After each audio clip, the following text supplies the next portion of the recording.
السلام علیکم حبیب الرحمن صاحب، خیریت سے ہیں؟ وعلیکم السلام ورحمۃ اللہ وبرکاتہ۔ الحمد للہ، اللہ رب العزت کا شکر۔ آپ ٹھیک ہیں؟ آپ کی صحت ٹھیک ہے؟ اللہ تعالیٰ کا احسان ہے، تھینک یو سر، اللہ آپ کو جزائے خیر دے، ذرا نوازی فرمائے، آپ یہاں تشریف لائیں۔ آمین آمین۔ میں کافی دنوں سے کوشش کر رہا تھا مگر ملاقات نہیں ہو پا رہی تھی۔ اللہ آپ کو عزت دے۔ کہاں سے کال فرما رہے ہیں؟ میں جموں کشمیر، انڈیا۔ اللہ آپ کو سلامتی دے، اللہ آپ کو عزت دے انشاءاللہ، اللہ آمین آپ کے عافیت دے، آمین وہاں پہ مسلمانوں کو اللہ تعالیٰ انشاءاللہ اپنی حفاظت میں رکھے۔ آمین آمین۔ آپ خیریت سے ہیں؟ آپ کی صحت ٹھیک اللہ ہے؟ تعالیٰ کا تھینک یو سر، اللہ تعالیٰ کا احسان ہے، بہت مہربانی آپ۔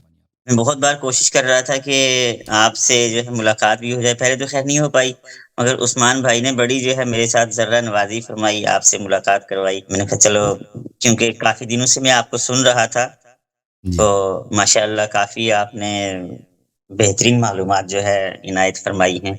اللہ آپ کو عزت دے، اللہ آپ کو سلامتی دے، تھینک یو سر، بہت مہربانی آپ۔ بہرحال میں نے پہلے بھی ایک عرضی لگائی تھی آپ سے، تو میں جی دوبارہ سر، سے اسی چیز پر جو ہے کہنا چاہ رہا تھا کہ اللہ رب العزت کا کلام ہے، کلام مجید، قرآن عظیم، تو جی اس میں جو ہمارا ماننا ہے، یہ کتابوں میں نے دیکھا ہے، کیونکہ قرآن شریف بھی پڑھنا پڑھانے کا ہوتا ہے زیادہ تر، جی سر، تو اسی کو ڈھونڈنے کے بارے میں ہم نے دیکھا کہ اس کے جو لکھنے والے ہیں، جہاں تک ہم نے ثبوت دیکھے ہیں، مولا علی شیر خدا کے ملتے ہیں، اور کسی کا لکھنے کا ثبوت نہیں ملتا ہے۔ تو اسی سلسلے میں پہلے ہی میں نے آپ سے عرضی لگائی تھی، تو اس کے بارے میں آپ کیا فرماتے ہیں؟ قرآن عظیم کی کتابت کے بارے میں یہ تو صرف مولا علی شیر خدا کے ہی ثبوت جو ہے ملتے ہیں، اور تو کہیں ثبوت نہیں ملتے ہیں۔ تو رسول اللہ صلی اللہ علیہ وآلہ وسلم جب اپنے حیات طیبہ میں قرآن ان پہ نازل ہوتی تھی تو وہ جی قرآنوں کو لکھواتے تھے، جی اور وہ جو لکھاتے تھے وہ اپنے پاس اس کو محفوظ رکھتے تھے، یعنی ضائع نہیں ہونے دیتے تھے۔ جی اور قرآن تو لازمی بات ہے، رسول صلی اللہ علیہ وسلم جب زندہ ہیں وہ قرآن آتا جاتا ہے، تو انہوں نے اپنے وفات کے وقت امیر المؤمنین علیہ السلام کو بلایا اور کہا کہ یہ میرا بستر ہے، اس بستر کے اوپر کوئی طاق ہے، وہاں پہ قرآن سب پڑا ہوا ہے، آپ ان کو لے لیں اور اس قرآن کو آپ جمع کریں۔ اور پھر بھی روایات میں بہت ہے کہ رسول اللہ صلی اللہ علیہ وسلم پہ جب کوئی آیت نازل ہوتی تھی تو وہ امیر المؤمنین علیہ السلام کو سکھاتے تھے، اس کی تفسیر بھی سکھاتے تھے، اور قرآن کی ایسی کوئی آیت نہیں ہے جو پیغمبر صلی اللہ علیہ وسلم نے خود امیر المؤمنین علیہ السلام کو نہ سکھایا ہو۔ اور پھر وہ بھی یہ کہتے تھے کہ اللہ تعالیٰ سے میں نے دعا کی ہے کہ آپ قرآن کو کبھی نہ بھولیں۔ تو امیر المؤمنین علیہ السلام کی بہت ساری احادیث ہیں کہ پیغمبر نے دعا کی ہے کہ میں قرآن کو نہ بھولوں، تو میں کبھی قرآن کو میں نہیں بھولتا۔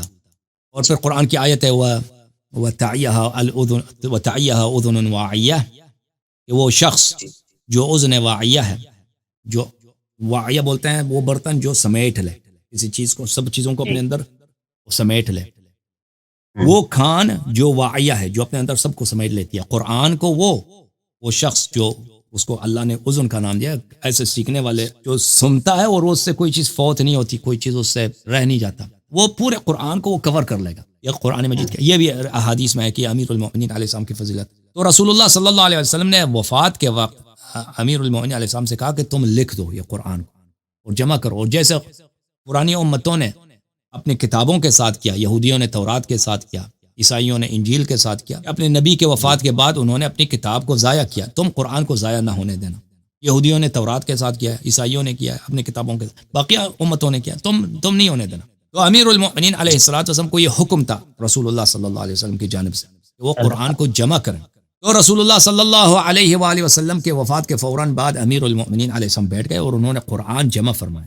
پھر کیونکہ اس وقت خلافت غصب ہو چکا تھا، امیر المؤمنین علیہ السلام رسول پاک صلی اللہ علیہ وسلم کے حکم سے مسجد میں آئے اور کہا کہ میں جب سے پیغمبر کی وفات ہوئی ہے میں اسی بات پہ مشغول تھا کہ میں قرآن کو جمع کروں۔ یہ لوگوں میں نے قرآن جمع کیا، یہ میرے پاس یہ تھیلا ہے، قرآن کو میں نے جس طرح نازل ہوئی اللہ نے، اس میں نے ایک آیت کم، میں نے ایک آیت زیادہ ہے، اسی ترتیب کے ساتھ جو اللہ نے نازل کی میں نے یہ لے کے آیا۔ تو اس وقت ابو بکر کی خلافت تھی، ان لوگوں کو اندازہ تھا کیونکہ ان لوگوں کے مذمت میں آیات نازل ہوئے تھے، ان کو پتہ، اور ان کے والدین کے مذمت میں، قریش کے مذمت میں، تو یہ ان لوگوں نے اس قرآن کو لینے سے انکار کر دیا، بولا کہ ہمیں آپ کے قرآن کی ضرورت نہیں ہے۔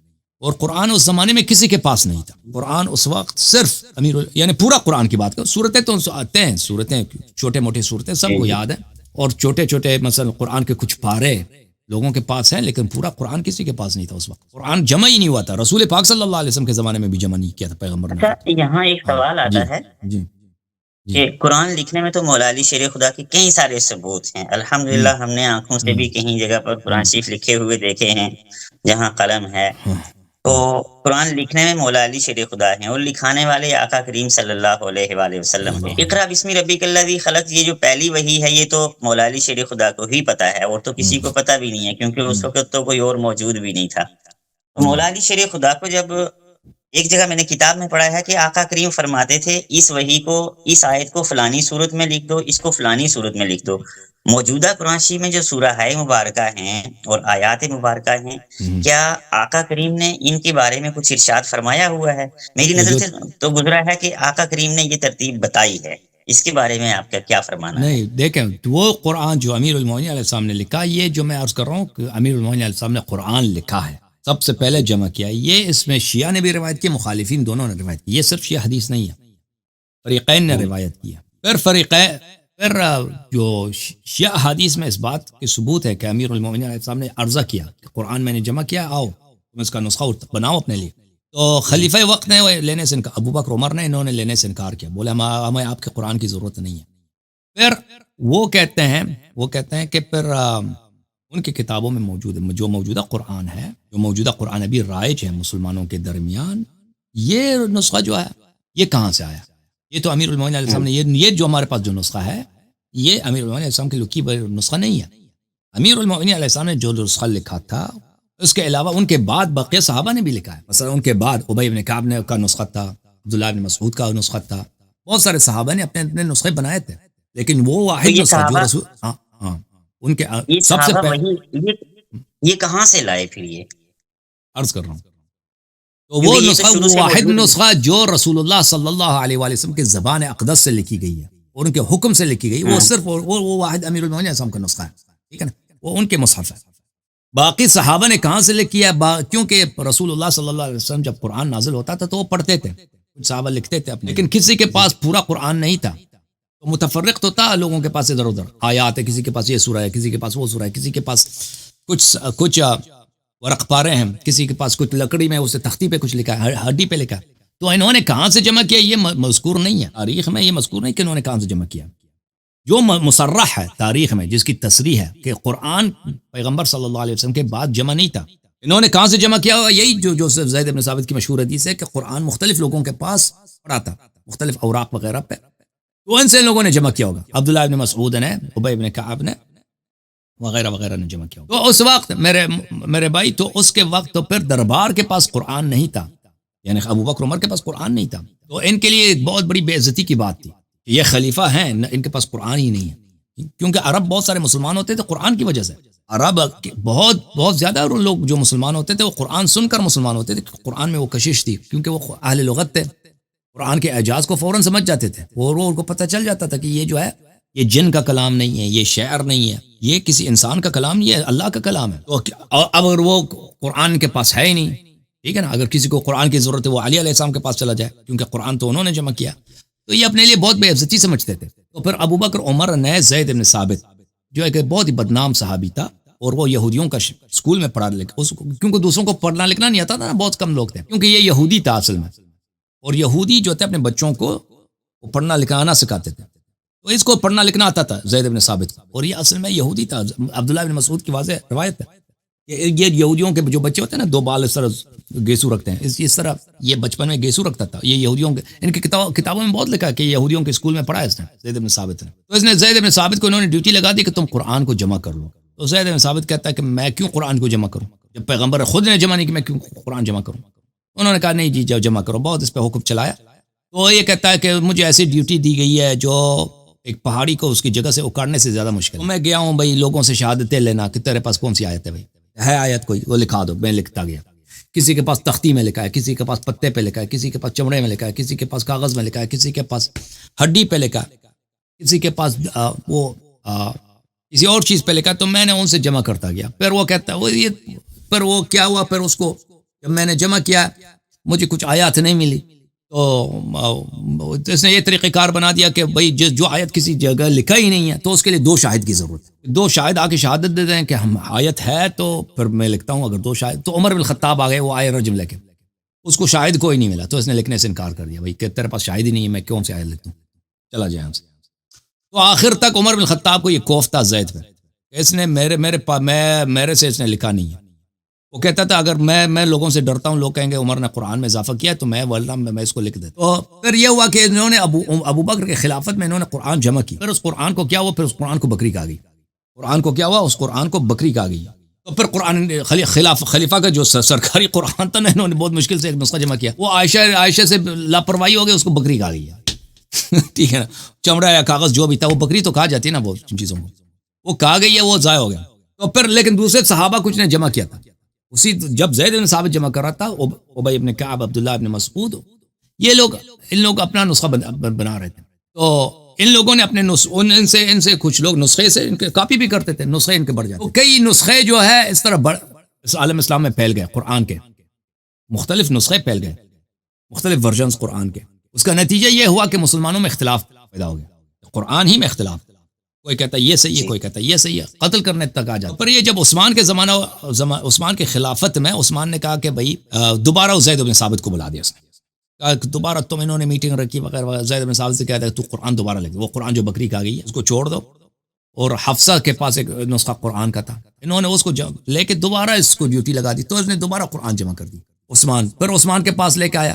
عثمان نے قرآن کی اس میں دیکھا یہ تو اس میں غلط لکھا. چلے کوئی بات نہیں، غلط ہے تو ہے. اس نے خود، یہ بخاری میں حدیث ہے، اس میں غلطی ہے. قرآن جو زید بن ثابت لے کے آیا نا، عثمان کو دیکھا تو عثمان نے خود کہا یہ غلط ہے. اور اس نے کیا بھائی اس قرآن کے اس نے 7 نسخے بنا دیے.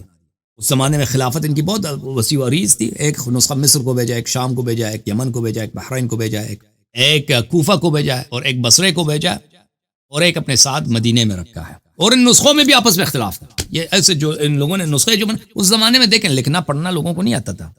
جو لوگ نسخے لکھتے تھے نا، اس طرح نہیں تھا کہ ان کو لکھنا بہت اچھے طرح سے آتا تھا. تو وہ جو لکھے تھے اس میں بھی آپس میں اختلاف تھا.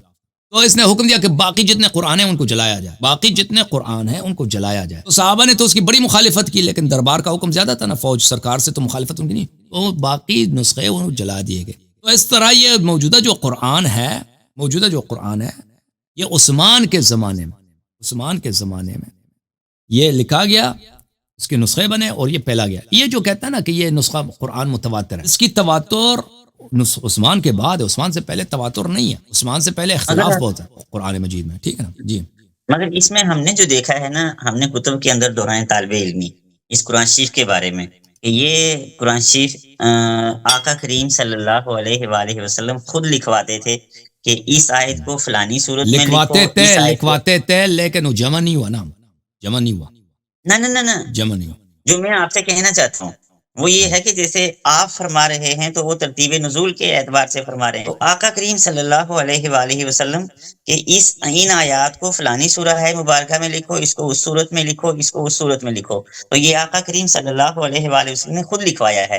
جیسا کہ بہت سارے لکھنے کے باب میں جہاں تک میں نے دیکھا ہے، کیونکہ پچھلے دنوں میری آپ سے قرآن شریف کے حوالے سے ہی بات ہوئی تھی، تو پھر اس کے بعد مجھے ایک صاحب نے ترتیب یہ کاتب جو تھے ان کا وہ بھیجا. وہ کل ملا کر کے جو میں نے دیکھا ہے، جہاں بھی ذکر آتا ہے مولا علی شیر خدا کا آتا ہے کہ انہوں نے ہی، کیونکہ قرآن شریف تو وَعِندَهُ علم الکتاب وہی ہیں، ان کے سوا تو کوئی نہیں ہے نا. تو انہوں نے آقا کریم صلی اللہ علیہ وسلم کی اس جو ہے جو عنایت ہوئی ہے، اللہ رب العزت نے جو یہ قرآن عظیم نازل فرمایا، جمع فرمایا ہے، اور لکھنے کے علاوہ کہیں بھی میں نے کتاب میں کسی اور کا تذکرہ نہیں دیکھا ہے. نام آ جاتے ہیں بہت سارے، مگر کام جو لکھنے کا ہے وہ صرف مولا علی مشکل کشا کا آتا ہے. اب اس میں ہمیں اگر قرآن شریف کو دیکھتے ہیں اور قرآن شریف کا موجودہ اعجاز دیکھتے ہیں، سائنسدانوں کی حیرانی دیکھتے ہیں، لوگوں کے واقعات دیکھتے ہیں، لوگوں کے تسلسل دیکھتے ہیں، تو قرآن عظیم میں ایک زبر زیر پیش کی بھی جو ہے دائیں بائیں وہ گنجائش نہیں بچتی ہے. تو اس میں آپ کا کیا کہنا ہے؟ آپ اس میں کیا فرمائیں گے؟ میں نے عرض کیا نا، میں نے بڑی تفصیل سے جواب دیا بھائی صاحب، تفصیل سے جواب دیا آپ کا سوال. آپ اس میں ریپلے دیکھ لیں، اس میں جواب آپ کا آ جائے گا. ٹھیک ہے نا. اچھا میں نے جواب دے دیجیے. اوکے میرے بھائی، اللہ آپ کو جزائے خیر. ٹھیک ہے. اچھا ٹھیک ہے. Okay, thank you sir. اللہ آپ کو عزت. ٹھیک.